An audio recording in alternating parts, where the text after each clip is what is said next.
Je souhaiterais porter ce message-là d'espoir que j'aurais aimé être beaucoup plus affirmatif concernant Ziguinchor et sa grande mosquée. Je ne reviendrai pas sur le sermon de l'imam Ratib, ni sur les déclarations des hommes politiques.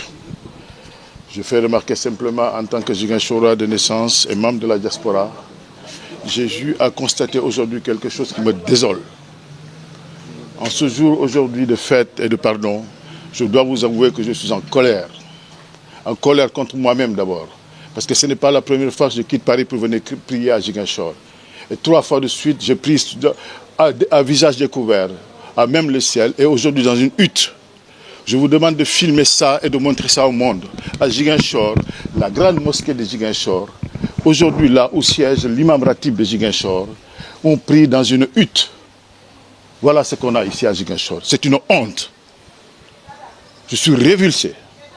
Je n'ai jamais prié dans un lieu de culte aussi moche, je dois le dire. Je pèse mes mots.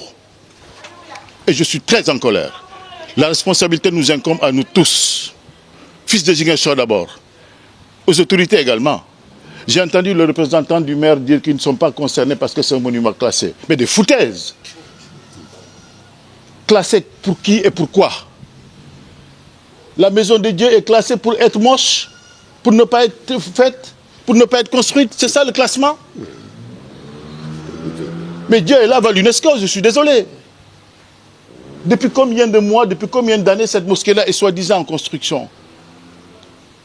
Mais que n'ont-ils utilisé cet espace-là pour nous mettre en place un chapiteau moderne dans lequel on peut prier? On n'a pas forcément besoin d'une construction en dur pour prier dans de bonnes conditions. Soyons sérieux. Vous savez, nous, on commence à en avoir marre de ces politiciens-là.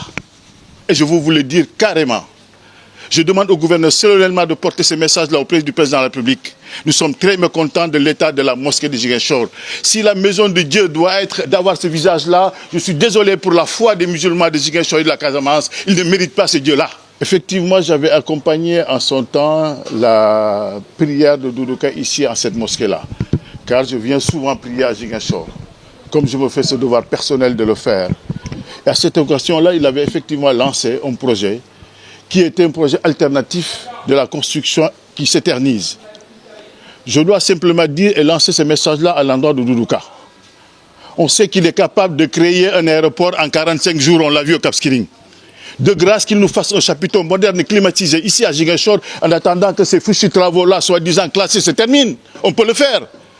Je souhaiterais qu'à la prochaine Tabaski ici, vous en êtes témoin que ce monsieur Doudou Ka là, qui est issu de la diaspora, fasse preuve de ses compétences et demande à l'État sénégalais de lui donner les moyens de réhabiliter au moins un espace de prière qui soit digne de ce nom. Je comprends bien que le patrimoine classé ne soit pas de son ressort, que c'est le ressort du ministère. Mais lui, en tant que directeur de l'AIBD, directeur général de l'AIBD, il nous a montré sa capacité à réaliser des ouvrages. Qu'il nous le fasse ici. On a suffisamment de cours pour avoir un lieu de culte capable d'absorber toute la population de Ziguinchor. Et ça, nous le voudrions pour la Tabaski. Je vous prends à témoin, je prends le président de la République à témoin. Nous, la diaspora, nous exigeons que Ziguinchor ait au moins un lieu de culte décent en attendant qu'on construise cette mosquée-là. Et dans cette construction-là, je reviendrai aussi sur les Ziguinchorois que nous sommes. Il faut que nous prenions nos responsabilités. Montons une fondation et commençons à cotiser comme tous les fidèles. Nous sommes d'abord des fidèles avant même d'être des citoyens. Voilà. Prenons nos responsabilités. Montrons aussi à la citoyenneté, à l'État, ce qu'il convient de faire, nous, en tant que citoyens. Cotisons-nous, montons une cagnotte. Commençons à mettre des choses en œuvre. Et l'État pourra nous suivre. Je demande solennellement au gouverneur de pousser l'idée de cette fondation de la reconstruction de la mosquée, la grande mosquée de Ziguinchor. Cette mosquée-là a suffisamment de représentants dignes de foi pour pouvoir conduire ces travaux-là. On a bien vu comment Chérif Al-Mami se démène. Il nous a contacté, nous, la diaspora, pour l'aider à reconstruire la mosquée. Créons une fondation, mettez-le dans ses mains et cotisons-nous d'abord les Ziguinchorois pour avoir une cagnotte suffisante de manière à mener les travaux. Et que l'État nous y rejoigne.